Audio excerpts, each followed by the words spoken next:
ನಾನು ಮತ್ತು ನಮ್ಮ ಗೆಳೆಯ ಹುಲ್ಗಪ್ಪ ಆಮೇಲೆ ಸಿದ್ದಪ್ಪ ಡಂಬಳು ಭೀಮಣ್ಣ ಇವ್ರು 4 ಜನ ಇದ್ವಿ.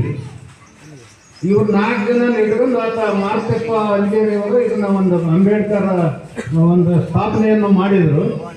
ಇವತ್ತು ಅವರು ಸ್ಥಾಪನೆ ಮಾಡಿದವರು ಮಾರ್ತಪ್ಪನವರು ಇಲ್ಲ, ನಮ್ಮ ಗೆಳೆಯನಾದ ಹುಲ್ಗಪ್ಪ ಅವರು ಇಲ್ಲ.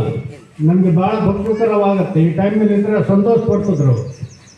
ಅದಕ್ಕಾಗಿ ಅವ್ರಿಗೆ ಆ ದೇವರು ಕೈಲಾಸದಲ್ಲಿ ಅವ್ರಿಗೆ ಒಳ್ಳೆಯ ಒಂದು ಇದನ್ನು ಕೊಡಲಿ ಅಂತ ಹೇಳ್ತಾ ಈಗ ಅಂಬೇಡ್ಕರ್ ಬಗ್ಗೆ ಒಂದು 2 ಮಾತಾಡ್ತೀನಿ.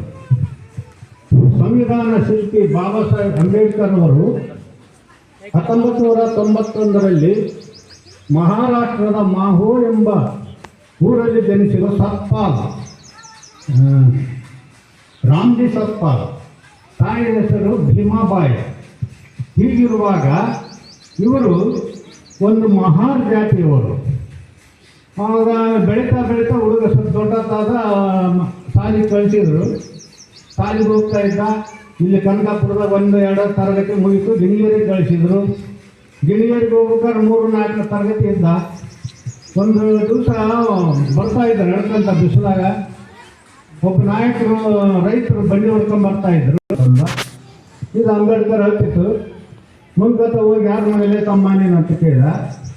ನಾನು ರಾಮ್ಜಿ ಮಗ ಅಂತ ಹೇಳಿದೆ.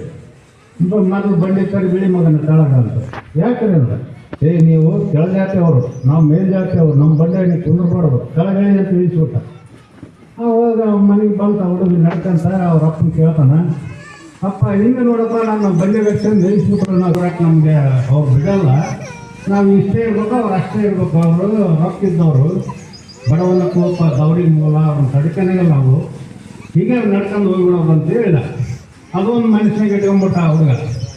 ತದನಂತರ ದೊಡ್ಡ ಎದಾಗಲ್ಲ ಆದಂಗೆಲ್ಲ ವಿದ್ಯೆ ಕಲಿತ ಒಂದು ಶಾಲೆ